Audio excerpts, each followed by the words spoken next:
Valdovų rūmuose atidaryta euro paroda. Pasak Lietuvos banko vadovo, šalis eurui jau pasirengusi. Didžioji dalis lietuviškų eurų monetų nukaldintos, banknotai taip pat atkeliauja.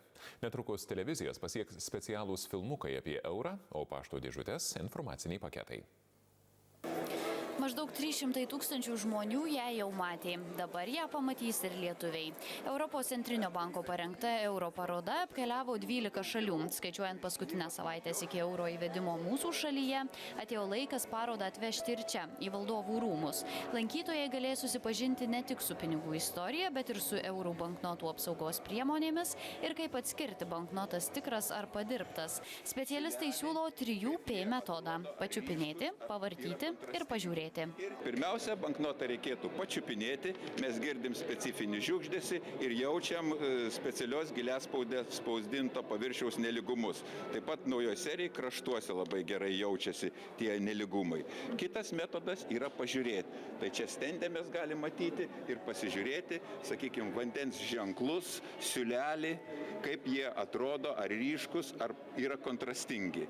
Ir trečias, pavartyti, tai mes galim pavartyti ir matyti vaizdų, spalvų žaismą hologramoje.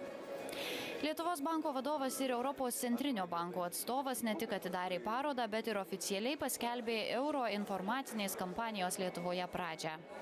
Visuomenės apklausos rodo, kad su euru yra susipažinę maždaug, arba jį pačiupinėję, yra maždaug 80% Lietuvos gyventojų. Tai yra dar turim 5% žmonių, kurie tiesiog nieko nėra girdėję apie eurą.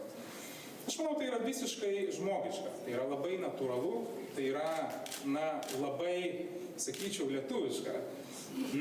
Neigti, ignoruoti tai, ko tu dar neturi. Euro įvedimas nėra tik simbolinis įvykis, nuveiktas milžiniškas darbas, didelis logistinis pasirengimas. 132 milijonai eurų banknotų ir 370 milijonų euro monetų. Tokios pirminės grynųjų eurų atsargos bus atgabentos į Lietuvą. Valdovų rūmai, pasak svečių, puikia vieta parodai. Mat rūmuose yra keletas 20-ojo amžiaus architektūros elementų, o ant 500 eurų banknoto šiuolaikinė architektūra. Istorijos ratas vėl apsisuko. Ir šiandien po nacionalinių pinigų funkcionavimo šimtmečių besivienijanti Europa grįžta prie vienos valiutos. Euras tarsi keičia šiame Europos regione tiek aptinkamas senovės Romos imperijos monetas, tiek vėliau vyravusius Prahos grašius. Paroda veiks iki sausio pradžios.